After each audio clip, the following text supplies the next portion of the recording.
ऐसे नहीं चलेगा। आप हमारे साथ जबरदस्ती नहीं कर सकती। आपने तो मेरी मौसी पर भी हाथ उठाया था। मैं सिर्फ सच जानने की कोशिश कर रही हूँ। अगर आप सही हैं तो सामने आकर हमें गलत साबित कीजिए। अब आपकी सच्चाई सबके सामने आ चुकी है। क्या आप खुद सच बताएंगी या फिर मुझे सबको सब कुछ बताना पड़ेगा?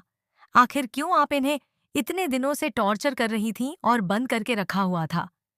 रिमझिम, अब झूठ बोलना बंद करो। मैंने किसी को कैद करके नहीं रखा। तुम मुझे फंसाने की कोशिश कर रही हो और मुझ पर झूठे इल्जाम लगा रही हो। लेकिन अब सच छुप नहीं सकता, क्योंकि सबके सामने हकीकत आ चुकी है।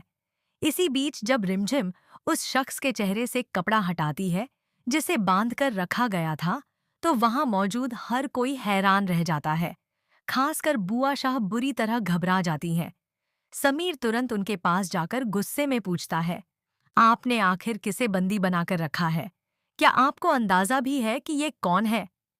यह सुनते ही माहौल और भी तनावपूर्ण हो जाता है, क्योंकि अब हर किसी के सामने सच आने वाला होता है। समीर की बात सुनकर बुआ शाह के चेहरे का रंग उड़ जाता है। वह घबराकर पीछे हटने लगती है, लेकिन रिमझिम उन्हें रोकते हुए कहती है, अब भागने से कुछ नहीं होगा। इतने दिनों तक आपने जो किया, उसका जवाब तो देना ही पड़ेगा।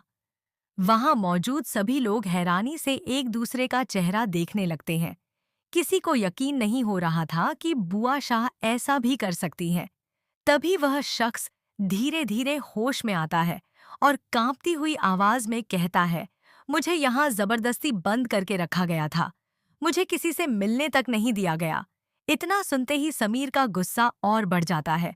वह बुआ शाह से पूछता है, आखिर क्यों? आपने ऐसा क्यों किया? किस बात का बदला ले रही थीं आप? बुआ शाह पहले तो चुप रहती हैं, लेकिन जब सबकी निगाहें उन पर टिक जाती हैं तो उनकी आंखों में डर साफ दिखाई देने लगता है। रिमझिम फिर कहती है, अब सच बताइए, आखिर कौन सा राज छुपाने के लिए आपने इतनी बड़ी साजिश रची? कुछ पल की खामोशी के बाद बुआ शाह टूट जाती हैं और रोते हुए कहती हैं, मैं नहीं चाहती थी कि यह सच कभी किसी के सामने आए, क्योंकि अगर सबको पता चल जाता तो मेरा सब कुछ खत्म हो जाता। उनकी यह बात सुनकर वहां मौजूद हर शख्स हैरान रह जाता है। अब सबको इंतजार था उस बड़े राजर का, जो इतने दिनों से छुपाया जा रहा था।